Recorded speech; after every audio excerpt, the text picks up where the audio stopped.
This is our last teaching in Daniel, and the following week we will not be meeting because of fall break. So no Epic Families, fall break next week. We will be picking up the week after that with a new series that Joe will be teaching. So I'm excited to see what that's like. So here we go. So this is our fifth teaching on Daniel. We are in Daniel chapter 4.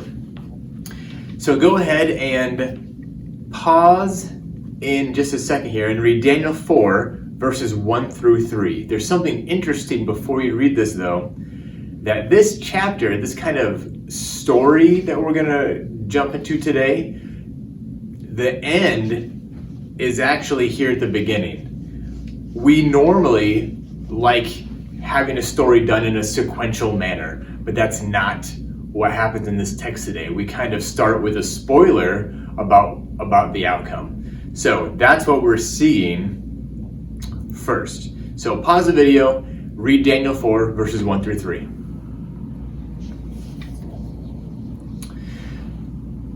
So we see here that this isn't a reflection about what just happened, because King Nebuchadnezzar says, what God has done, the miracles for me.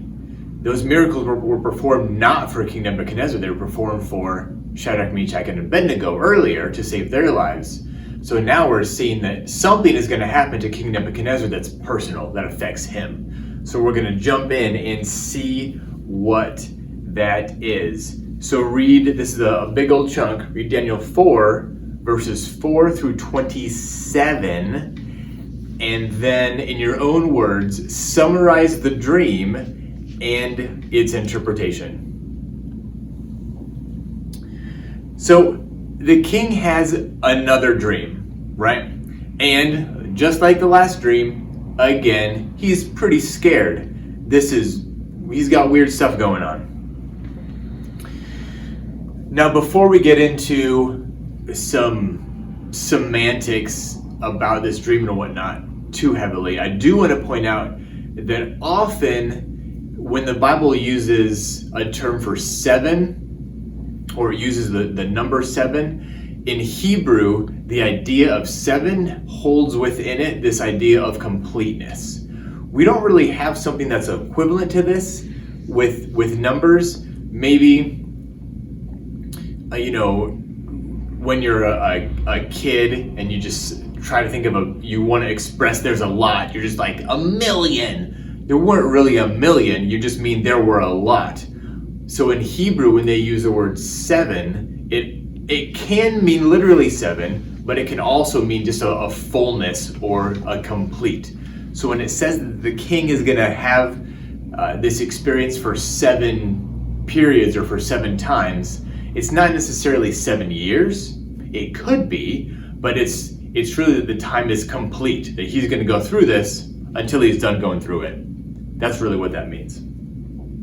So how does the king respond hearing that, he's got this big epic tree thing happening? He's like the best ruler in the world is what's happening. Obviously, he's going to like hearing that. Who wouldn't? And then been made very clear that he's going to be brought down. The tree's going to be cut down. Everything's going to be scattered. It's not going to be good for the king. And so how does the king respond? If we can think back to how he responded to his first dream, he's probably going to respond the same way. Let's be real. So read Daniel 4, 28 through 30 to see how he responds. Pause and do that now. So, of course, we see the king responds like he has before, the same way most of us probably would too, if we're being honest. So he's up kind of on the top of his, I want to call it a castle, his fancy house, whatever it's called. He's on top of that, looking out over his kingdom, in a sense. He's looking out and down at all of the wonders that he's done. And if we're honest, he has done some pretty amazing things. He is the king of the largest, most powerful nation in the world, the single most powerful person in the world. And don't forget that this is where the Hanging Gardens were made. If you don't know what those are, you can look that up. It's one of the ancient wonders of the world. They're pretty incredible. He also built a wall that, according to some ancient scholars, was so big and so wide that on top of the wall, a chariot that was being pulled by 4 horses had enough room to turn around on top of the wall. That's pretty impressive. I have not built a wall that big myself. So he's up there, looking over his stuff, talking about how incredible it is, how incredible he is, and how awesome he is. And right out of the blue, well, what was out of the blue? He had a pretty strong dream warning. Read Daniel 4:31-33. Wow. So God definitely is putting the king in a place of humility.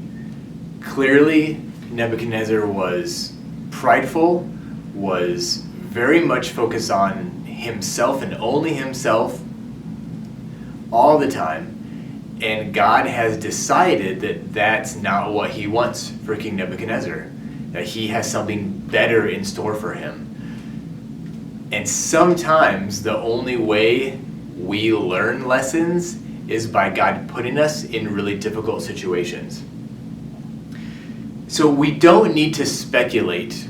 I've heard some scholars spend pages discussing what sort of mental ailment that we can classify today with our fancy psychology terms, or medical mysteries was actually happening here with King Nebuchadnezzar that would explain what's going on here.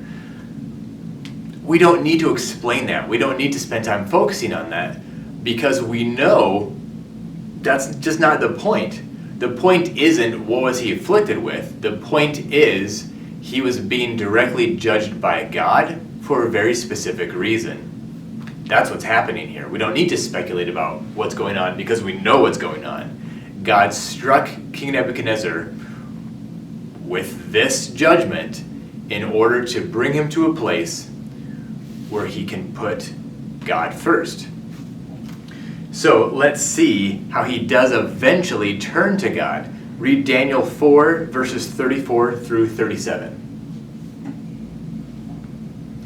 So we see that King Nebuchadnezzar finally looks away from himself and looks towards God. I love that there's even this sort of dichotomy or opposites or parallel, if you will, any of those things.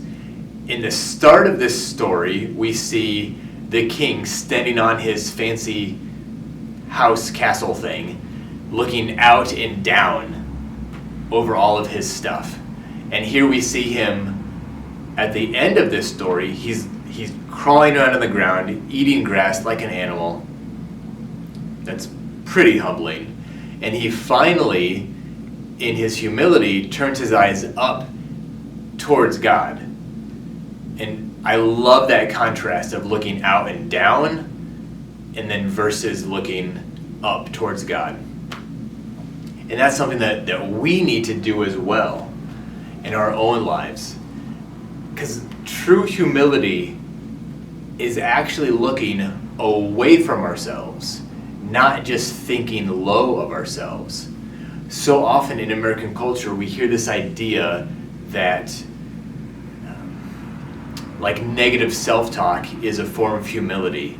This idea of thinking bad thoughts about yourself is a way to be humble. But here's what I want to ask you.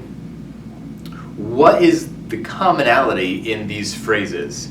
I'm so awesome. I'm so delightful. I can do anything. Versus, I'm terrible. I'm worthless. I can't do anything right.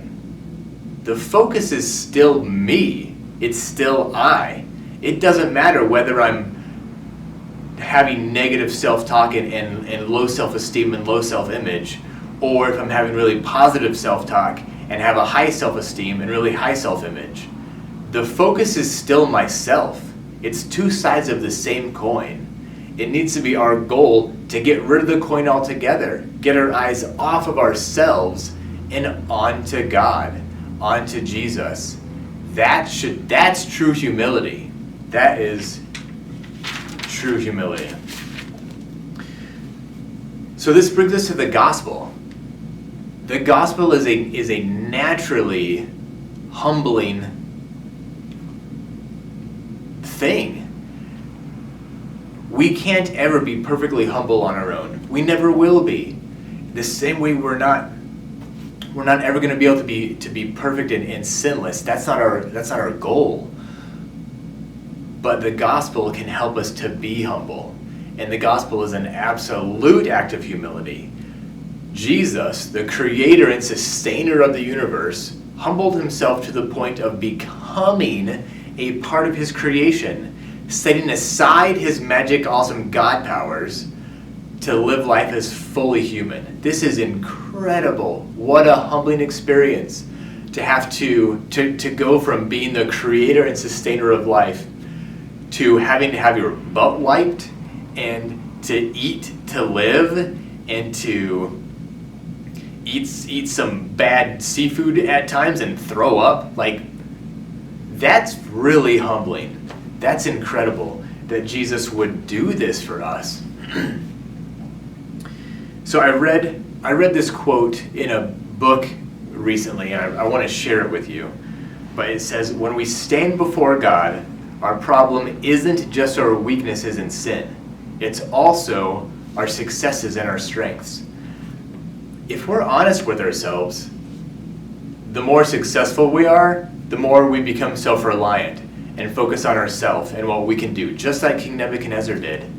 And our own successes, as well as our own weaknesses, can get in the way of worshiping God because we just begin to focus on ourselves over and over again.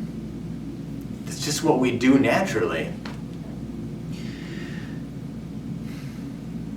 So we need to learn how to take our eyes off of ourselves and put them on Christ, put them on God. So here's what I want you to do as an Epic family. I want you to spend some time talking about these differences between pride and true humility, and talk through and take some time to be honest with each other. What has pride looked like in your life? Where has it shown itself? Where does it really come up? Whether it's either side of that coin, that negative self-talk or having a really positive self-image. Take a look and see what's going on there and where that pride really comes out. And then take some time to talk about what does true humility look like and how can we take our eyes off of ourselves and focus on Jesus. And so often it's not about being a good Christian. That's not our goal. Our goal is to put our eyes on God, our eyes on Christ, and learn about Him and what He's called us to and His characteristics and who He is, and let this renew our mind. And as we do those things, a natural result will be humility and good behavior or glorifying God with our actions. If our goal is being a good Christian, we're missing the point. That's not what Christianity is. The goal of Christianity is knowing God, relationship with Him, trusting Jesus with our life.